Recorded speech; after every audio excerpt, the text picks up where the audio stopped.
ॐ रक्ष मां गुरुजी रक्ष मां गुरुजी रक्ष मां गुरुजी नमो नमः। राधे राधे। सभी भक्तों को मेरा प्रणाम, सबको राधे राधे। जनवरी सन 1990 की बात है। वृंदावन में यमुना जी के पावन तट पर बाबा सरकार मचान पर विराजमान थे।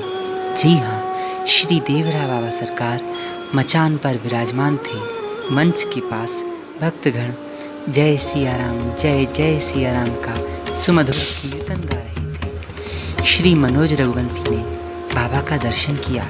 वे एक बहुत बड़े जर्नलिस्ट माने जाते थे उस समय और बहुत आध्यात्मिक भी हैं। वे अभी भी वे सरकार जी के दर्शन करने आश्रम आते हैं। मैं पर्सनली भी उनसे मिला हूँ। उनके प्रश्नों का बाबा ने समाधान किया। बाबा जी, आपकी अवस्था क्या है? यह उनका पहला प्रश्न था। वो डर रहे थे क्योंकि बाबा सरकार महानतम योगियों में से एक थे। बाबा का इंटरव्यू लेना, बाबा के पास जाना, इसका मतलब है आपको आध्यात्मिक ज्ञान में निपुण होना चाहिए, तभी आप ठीक प्रश्न पूछ सकते हैं। यह उनका स्वभाव था कि वो डर रहे थे, पर बाबा का स्वभाव कुछ और था। बाबा के लिए सब उनके प्यारे आत्मा थे। किसी में कोई भेद नहीं था। मनुष्य हो या हो पशु पक्षी, बाबा के लिए सब समान थे।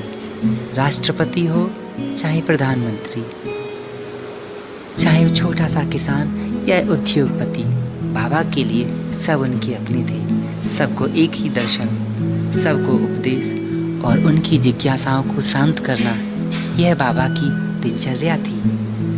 बाबा ने उन जर्नलिस्ट को बताया, बच्चा तुम घबराओ मत, प्रश्न कायदे का करोगे तो ठीक उत्तर देंगे, डरो नहीं। उन्होंने कहा, बाबा हम आपकी अवस्था जानना चाहते हैं। बाबा बोले, बच्चा मेरी ईश्वरलीन अवस्था है। ईश्वरलीन का अवस्था मतलब समझिए आप लोग। इसका मतलब ईश्वर में तेल धारावत लीन। ईश्वर अर्थात परम पिता परमेश्वर, उनमें अरनहिस बिना किसी रुकावट के हर समय लीन अर्थात उनसे कनेक्टेड रहना। जबकि हम लोग ऐसा नहीं कर सकते क्योंकि हम इंद्रियां और इंद्रियों के विषयों में ही सीमित रह जाते हैं।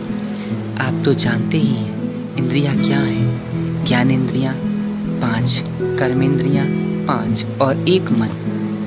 लेकिन मन के द्वारा ही मनुष्य इन इंद्रियों के विषयों को भोगता है। जबकि बाबा मनुष्य नहीं, बाबा का शरीर पंचभौतिक नहीं था। बाबा ने ही कहा था, बच्चा ये शरीर सरयू के जल से उत्पन्न है। बाबा की उत्पत्ति जल से हुई थी, इसीलिए बाबा दिन में कई बार जल के अंदर कई घंटों तक समाधि लिया करते थे। बाबा ने उत्तर दिया, बच्चा मेरी अवस्था ईश्वरलीन है। ईश्वर में योगी और योगी में ईश्वर, बस यही ईश्वरलीन है। बाबा से पूछे वे जर्नलिस्ट, बाबा आपने क्या क्या क्रियाएं की जिससे यह संभव हुआ?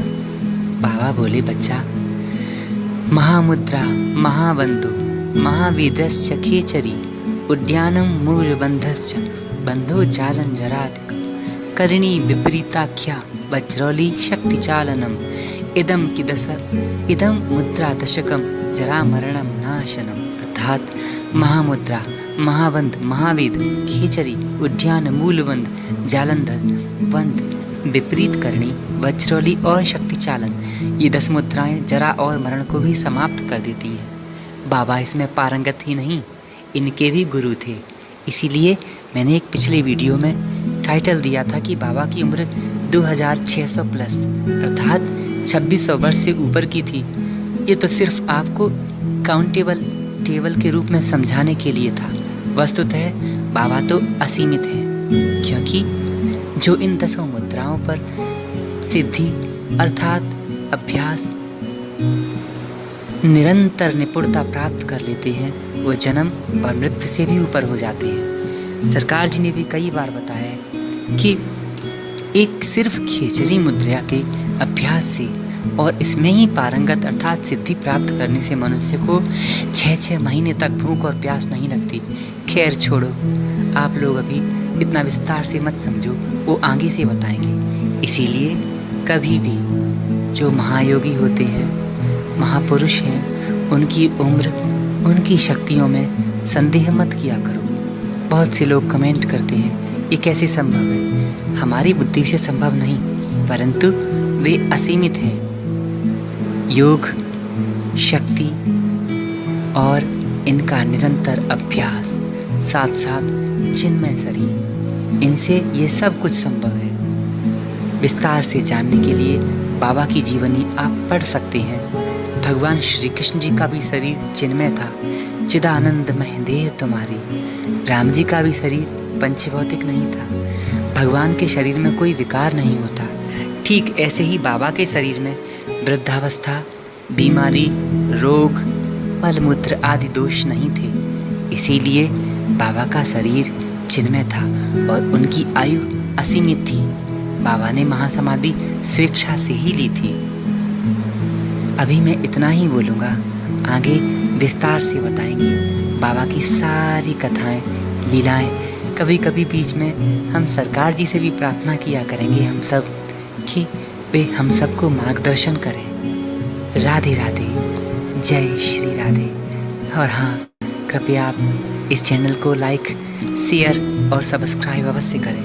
शेयर अवश्य करें, क्योंकि आपके शेयर करने से क्या पता किसी जिज्ञासु की जिज्ञासा शांत हो जाए और उस भक्त का भला हो।